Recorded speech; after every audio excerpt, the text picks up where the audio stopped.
Okay. Welcome back to Scent Spotlight. This is Matthew coming back to everyone, showing and highlighting the best of the Scent Network and the best of the creators on the Scent Network. This week, I'm joined with a really special guest. You may have seen their artwork. It could be described as being kaleidoscopic or otherworldly, or some may say dystopian-esque. They really caught my eye because a lot of their collaborations with other creators, such as MLibT and Mere Takeru, they also have their own social currency, WGM. So, of course, I'm speaking with WG Meets this week. Welcome to the Scent Spotlight. Thanks for having me, Matt. How's it going? Pretty good. So I'll start this off with the same question that I ask everyone. Just tell everyone who WG Meets is. Well, WG Meets is a graphic designer by trade. So my pretty much 9 to 5, as people say, would be graphic design. And I started venturing into crypto art not too long ago. And I didn't know exactly where I would fit design-wise, just because I do have other visions to create things. And so I'm a huge mix of a whole bunch of different styles, right? And I pretty much anchored down and I said, all right, well, I'm gonna fix on one of them, and I'm gonna be pretty much try to do as best as I can with one. And I ended up falling in love with fractals, and I just ran with it because it felt natural to me, just because of where I was at the time mentally, and it just opened up a completely new, different type of look and thought as far as to what my work looks like. So before, I was very into minimalism, and I do photography. So it's a gigantic step, I believe, upward as far as to what I would be producing, what I would produce in the past. So I've done that, and along with the certain collaborations that I've done, I've switched it up according to who I collaborate with, but it generally has the same exact feeling with fractals and that weird, you don't necessarily know where to place it world. I still have people to this day that I ask them, I'm like, well, what do you think my work looks like? Or I always like ask, do you know anybody that it resembles anything near what I do? And they're like, I don't really know where to place it. They don't really know where to place it. So I take pride in that, because at the same time that I personally think it's kind of funny when art confuses people. So I think it's funny, but at the same time fascinating, because as with everything in art, is subjective. But I do like it that people see what I either name it, what I describe it, in the description, and they'll see it, or they'll ask me, well, what does this mean? Or where did you get where did you get the names from? And it's usually with the initial reaction or thought that I get with a piece. And with the pieces that I do, they're never really planned. So I don't say, okay, well, this one, I want it to look like it's underwater, or, anything like that. I pretty much start with a blank slate. And as they say, change settings and whatnot. And obviously, depending on what kind of fractals that I'm using, I come up with what I come up with. And there's no rhyme or reason, but there's always a ending to it. And it's only when I'm happy enough with the piece that I stop. And then once I get to that point, that's when I'll see it. I'll see something immediately, and I'll say, oh my God, okay, this looks like X, Y, and Z. And then I know I'm finished. That's super cool. And I remember when you first got onto Scent, you were sharing a lot of your photography. And now that you mentioned that, I can sort of see a lot of the work that you're sharing. It's framed from a particular perspective. It's awesome. Like, it's super eye-catching. I still can't get like path 1, that creepy, bloody, like all the way out of my mind's eye. Like it sticks with you. They're very powerful in that regard. And I'm just curious, because I'm not sure how much this is true for every creator or artist, but I have to imagine that some bit of the creator is reflected in some way in these pieces. And I mean, if you look through some of the work that you've shared recently, like what part of yourself as an individual is reflected in your work? That's a very interesting question. And I really, odd enough, I've never been asked that. So I appreciate that. So there's usually a common theme on most pieces where there needs to be a certain flow to something or to a certain particular like area of the landscapes that I create. And it's usually water-like. So I'm a very big marine life lover. So like everything underwater like fascinates me, space as well. So I'll usually try to combine those two completely different worlds, but at the same time very similar, just because of the weightlessness of it all. And in a recent collaboration, I've shown one of my favorite bands, but I don't necessarily know if anybody picked it up except me and Abysmus, which is who I collaborated with. So I don't know if people can make it out. I don't know if people can probably remember them. As far as it's pretty obvious for me at least, but I'll still have people ask me, who's Billy Shears? Who is Billy Shears? So that whole entire piece stems from obviously my collaboration with Abysmus. And it's more on, I wanted to do a music piece. I very rarely have worked on anything music-based as far as fractals are concerned, as far as my recent collaborations. Haven't really touched upon it. And music is a gigantic portion of my day, of who I am. And, I wanted to share it. So I'm a really big Beatles fan. I'm looking at the haircuts and I'm like, of course. Yeah. You could tell. The more you look at it, you're like, oh, okay. But then when people first see it, they're like, who the hell is this? Like, who's that guy in the middle? Is that Richard Nixon? Like, I've gotten Richard Nixon.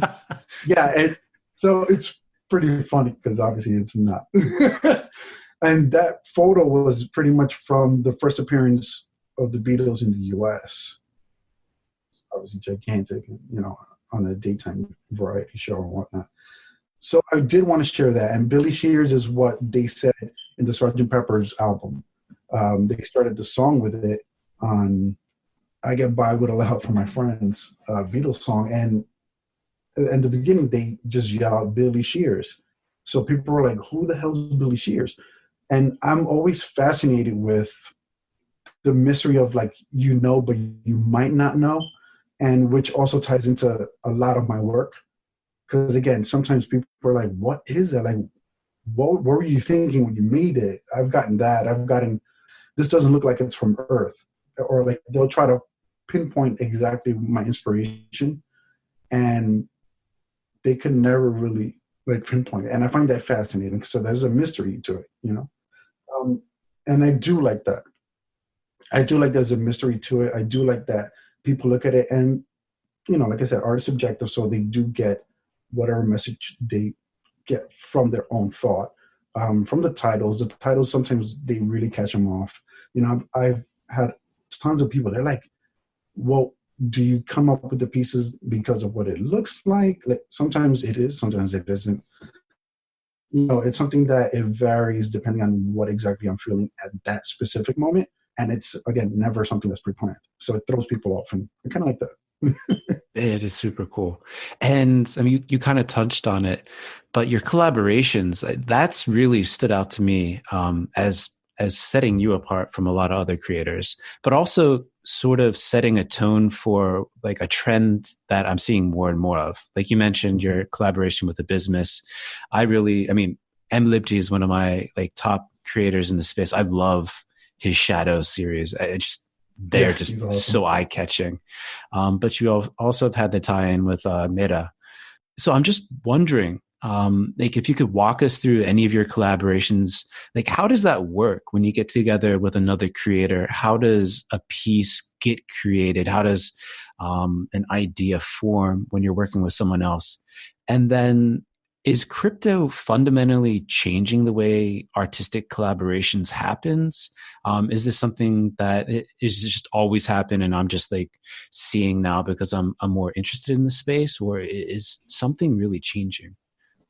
As far as the pieces when I collaborate, it's honestly, I always love combining two different styles, and everybody that I've worked with has a completely different style. But I still, well, we both, as far as myself and whoever I'm collaborating with, we both always come to a common ground that we say, wow, this looks perfect together. Like, this is fantastic. Like, my life is better than your shadow series is me. I'm also a fan. And it's one of those that has always caught my eye. And I remember when I first saw them in, he posted on Query. Mhm. And I was like, wow, like, what is this? It's like, what does this mean? And I got the same reaction to his work that some people have in mind. Mm. And I always thought, oh, that would be kind of cool to work something out, like as far as a collaboration or just create something. And as far as he was concerned, it was funny because it was so natural because we had two completely different, like, alien things. And it just came together and a story came out of it. We basically created a story of going into their worlds, going through caves and escaping with our lives and learning lessons because we came into the shadow people and they taught us things. And it was like, that's one of the best collaborations that I've had because there was always a narrative with each and every single piece. And we did 5, which is not normal. But, we thought, like, man, is this like, I wonder if people are going to like it. And we're like, well, let's put 1 out a day and let's see how it goes. And, each and every single piece has something in addition to it. And what threw people off an insane amount was that we were also talking Spanish. So people were looking at the descriptions of the piece, and then we will go into the original description of the actual series, of the Journey series itself. So we would start talking in Spanish, and people were like, well, what does this mean? So we had people asking us, well, like, how did you guys get this? Well, what does this mean? This is in a different language. And so at first we thought it was going to be funny because we were just like, we mainly talk in Spanish. So I'm Dominican, obviously he's not, he's in Croatia right now. So, but his Spanish is probably better than mine. So we pretty much, the majority of times we talk in Spanish. And we thought it would be funny to put it in there and just, like a little slight twist to everything that we've been seeing and something different. Because the series was something different. So we thought, oh, why not? Let's see what happens. So, we did have that. We had the questions as far as like, well, what does this mean? And, well, how did you guys come up with it? And it really came together just because we were both like-minded individuals to begin with, as far as what we saw and like our visions. And we're both very big on seeing our art, and at the same time, if it would be something that there's something attached to it, there's a story behind it, there's a landscape to be seen somewhere. We were very similar in that sense, but like I said, styles completely different. And I handed him a piece, and he's like, "Oh my God, I can totally use this." And I'm like, "Are you sure?" So we ended up doing a couple of different variations. He showed me some. Like, it was pretty much back and forth on it. It was fun because we were creating a story, but it's honestly, when it comes to collaborations, I at least really like to see both styles at play and somehow in perfect harmony. Obviously, that's a lot of edits on my end, and I really, really love collaborations just because you get two completely different worlds joined together and it becomes one. It honestly became one. So yeah, your Journey series, I mean, it's a complete work. It looked totally integrated, right? Yeah. The settings, the scenes, just like each shot, it's an awesome series to look at. And then just to the second part of my question, though, like, are these collaborations, is this something that you've always done, or is this something that crypto is starting to help more artists come together to work together? How do you see crypto factoring into your collaborations, if at all? It has, because it's made it somewhat easier, because obviously with anybody that's within crypto heavily or at least halfway, you know how addicting it is. And your world revolves around crypto to a certain degree. So when both the art world that you're in kind of involves itself within crypto, and it gives you that satisfaction of knowing that you don't have to go to a client, ask them for this, or you don't, you're not waiting for a check, or you're not waiting for some, it's everything's pretty much done through smart contracts. Like, it's pretty fascinating. It is facilitating a lot of collaboration, and it does make it easier. Now, I've always liked collaborating to a certain degree, and which is why I started. So WG Meets is, it's me, obviously, but it stems also from the art collective that I have, which is When Giants Meet. So the whole point of When Giants Meet was to come together with different artists and work on things, be it art, be it music, be it photography. So like as of right now, including myself, we have 4 members, right? So one is illustrator, 2 are graphic designers, and 1 is a photographer. So we pretty much work together in a lot of things.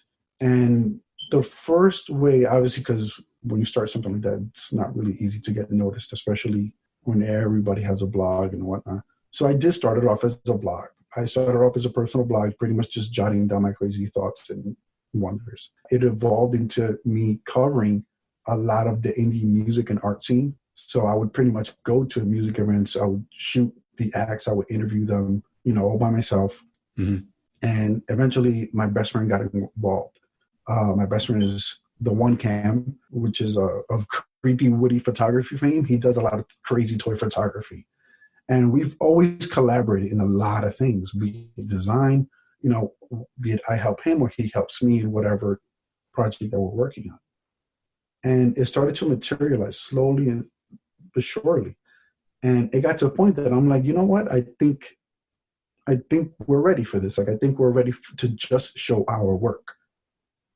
And it got to the point where crypto art started picking up for me as far as the scene itself, and as far as me liking it and pretty much falling in love with it. Mm-hmm. Because it was so natural. It came to me naturally as far as what the scene was about, as far as how the scene was flourishing or is flourishing at this point. And it was pretty much like a natural movement for me. Now, I still have to explain crypto to my other collaborators. Listen, I told one of them, you can't give anybody, not even me, you can't give your private keys away. He's like, what do you mean, like private keys? And I was like, oh, Lord. So I have a lot of explaining to do on my end, because obviously, like you mentioned, we do have our own token. That's obviously with the good people from Roll. And it's pretty much a community and a loyalty token that we have to pretty much thank everybody that follows us and, buys our work. And we'll say, hey, here's what X amount of tokens, or with those X tokens, you can buy some of our art that's pretty much nowhere at all whatsoever. It's never going to get minted anywhere. We have our own contract that we have where we issue our tokens, specifically for the Roll rewards. So in the beginning, collaborations were always a thought and always an end goal. And it's slowly transitioned, thankfully, to where it is now, which is exactly where I wanted. Mm-hmm. And, it's been fun. It's been amazing because of the crypto art scene itself, right? Including Scent. Scent is obviously a major part of it, as far as getting your word out, as far as showing your work, as far as just having another eye see your work. It's been really, really fun. And the end goal, as far as where it is now, which is, the collaborations that I've done so far, which have been they've been mind blowing for me, just because you never really would have thought about it before if it wasn't because of crypto art. Like, I never would have thought with, like Mara reached out to me and I was like, oh, that's kind of cool, because we used to follow each other in the additional days, which that's another topic upon itself. As I saw your post. Yeah. So I've followed a good amount of people that have been around in the beginning stages of oh, I'm going to post a piece and it can immediately mint it and have it up, and people can collect it for free, or if they want, they can sell it. And, that's the main draw. And then, I started following Mara. I started following Abysmus. I started following Point Shark. I started following Yelly, which also now has her own token. And it's pretty funny to see that, because it's like a natural evolution of, okay, well, we met here, we grew out of that, people have their own contracts, and we're basically growing up as artists. And then to work with them is a completely different world, but it's amazing because, like I said, you're matching and mixing and meshing in two different worlds. So collaborations is pretty much the end game, but not the game. But as far as WGM is concerned, it was more about collaborating with other artists, pretty much creating cool shit as far as art, photos, and even music, which that's down the road. Mm-hmm. Yeah, the music, I feel like it's tangential. It's coming, right? I'm excited to see more of that. I mean, artists traditionally have been screwed, right? Screwed out of a lot, like their life's work, like not getting the profits that their work eventually commands. A million and 10 examples I'm sure you can find of how artists have traditionally been screwed. But with the scene right now, even though it's still like just burgeoning, it's just getting started, to see a project and artists that are on Super Rare do like $35,000 over the past 7 days, that's cool. This is money that's going in between collectors right straight to the artists themselves, with, Super Rare taking their cut on the sales. But this is awesome.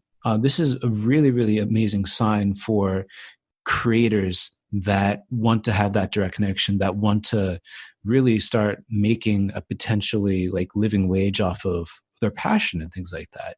And crypto, of course, is really central to that. And I love your passion for crypto. I share it too.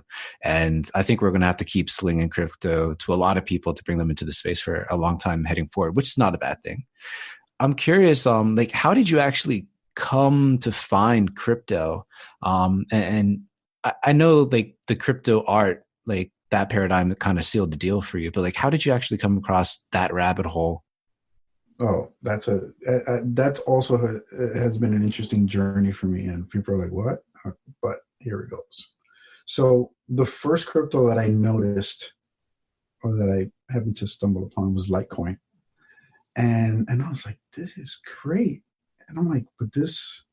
Again, not knowing anything about crypto, but hearing little things here and there about Bitcoin, which everybody to a certain degree has, but knowing a little bit more. And I'm like, well, what is this? And I'm like, oh, but it's faster. And then the first initial thought I had is, well, they just added coin and just changed bit to light. I'm like, what's going on here? But besides that, I ventured on, and I really liked as far as the transaction speed and everything was like pretty cool. So I started digging more into it. And obviously through Twitter, that's where I found Litecoin. So Twitter was a big introduction as far as to, oh, there's more than just Bitcoin out there. And like I said, Litecoin was the first one.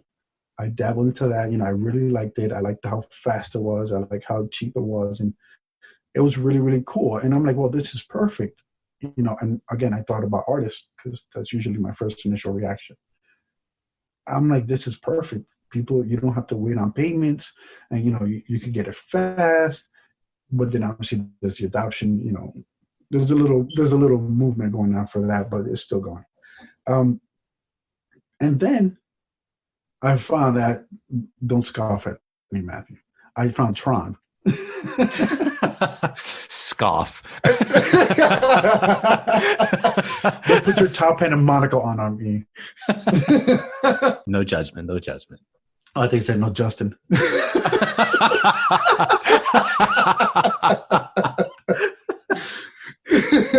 So I have a love and hate relationship with that network, right?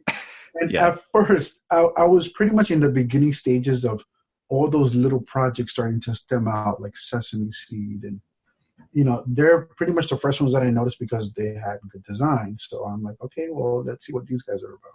So I fell in love with it. I fell in love with TRON. And I know it sounds funny.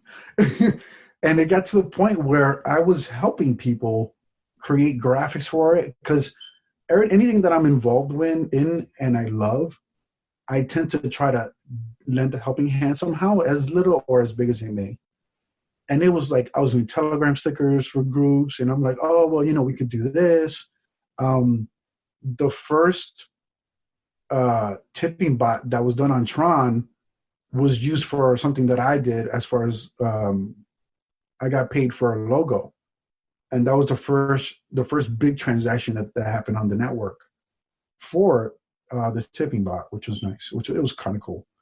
And I started, they started noticing me here and there, so I would get involved with a whole bunch of little projects, and from Sesame Seed to Beatscoin, that's rising right now.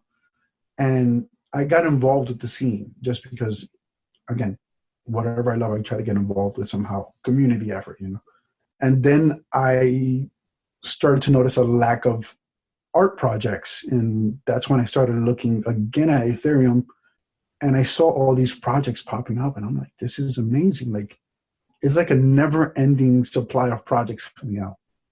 It was way more involved. They actually had developers and a community involved that's very passionate. So I started digging, and I did, and I found. And I love IPFS as far as the idea of it, as far as the decentralization of it. So anything with IPFS, I'm like, ooh, I got to see this.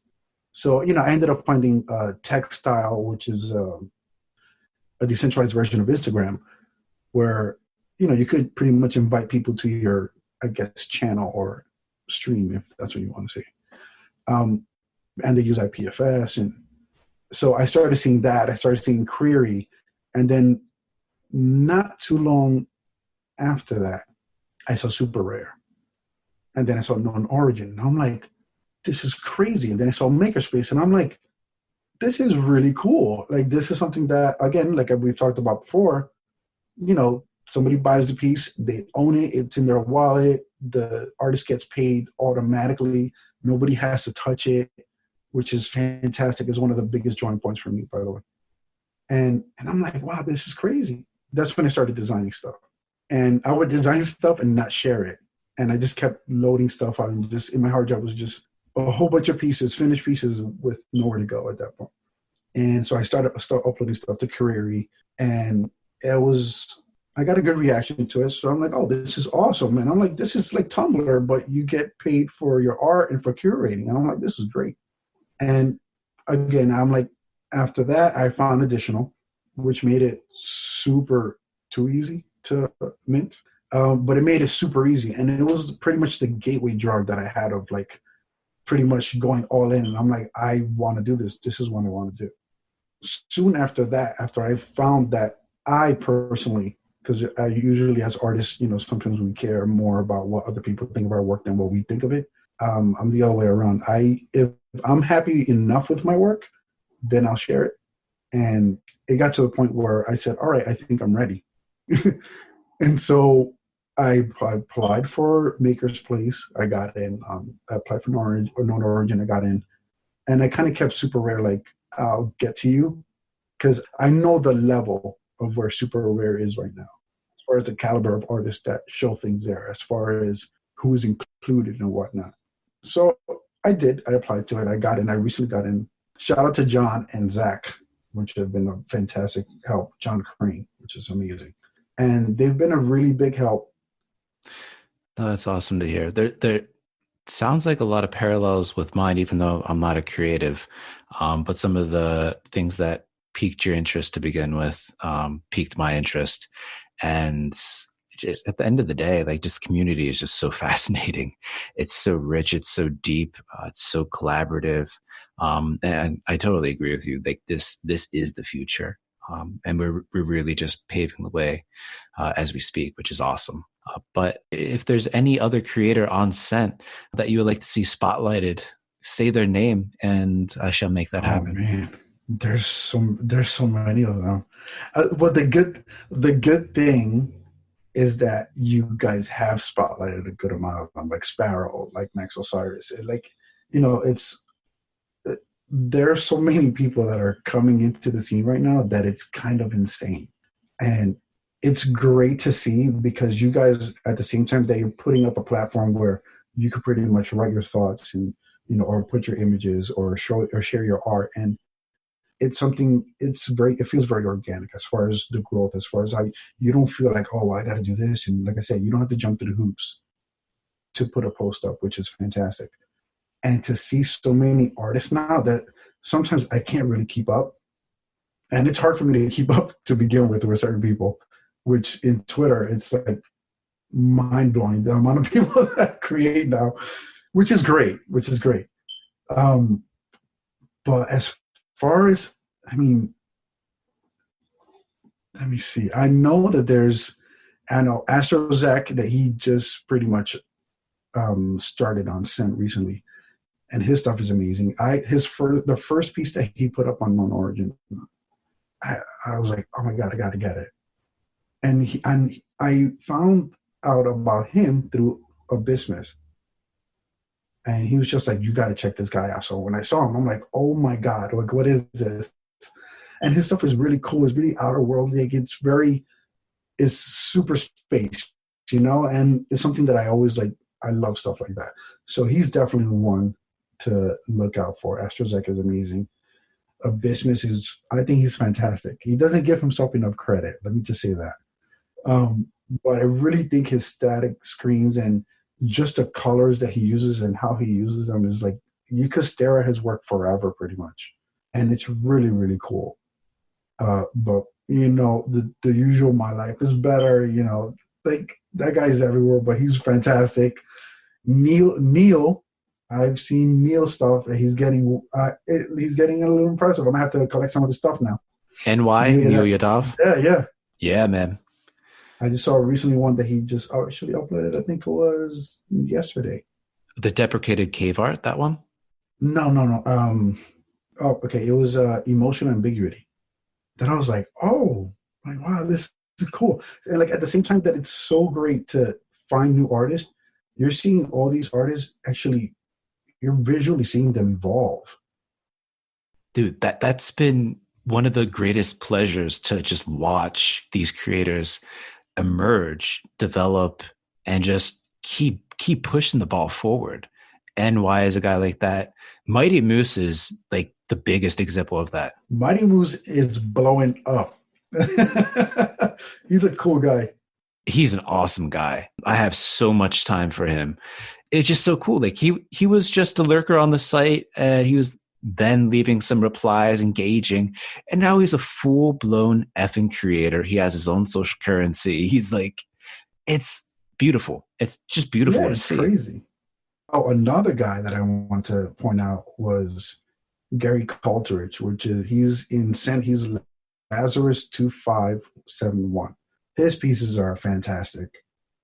Obviously, the good old boys like Shortcut, Cyberpop, if I remember correctly. I like the way he thinks too. It's just like, what? Like, where'd you come up with this? But even Miss Al Simpson, Sparrow, like, there's so many good people that I can go on for days, honestly. And a lot of money's pieces are nuts. What he's releasing on Super, I'm just like, holy F. Like the atomic bomb today, the shrimp pregnancy yesterday. Like, yes. But that's what I'm here for. Like stuff like that. It's the Arnolfini shrimp. I looked at it and I'm like, what? And then just with that initial, I'm like, I gotta see what else he did in this piece. So you're pretty much combing through the piece to find out what he did. And like the way he animates is so sick. I'm assuming he comes from a visual effects background because his stuff is way too perfect. Like Chewy's the dog, like it's like so many things going on. And that's what I like mostly from this crypto art scene. You're seeing things that you would never see before, even in traditional art, because they're combining things from traditional art, but then also new age. And it's such a weird, beautiful mess right now that there's so much to look at and everything is like so beautiful. Totally, man. Well, I think that's a beautiful spot to wrap this up. And it was an awesome conversation. Yeah, man, I appreciate it. Take it easy, man. Take it easy, brother. Later, Sam. See ya.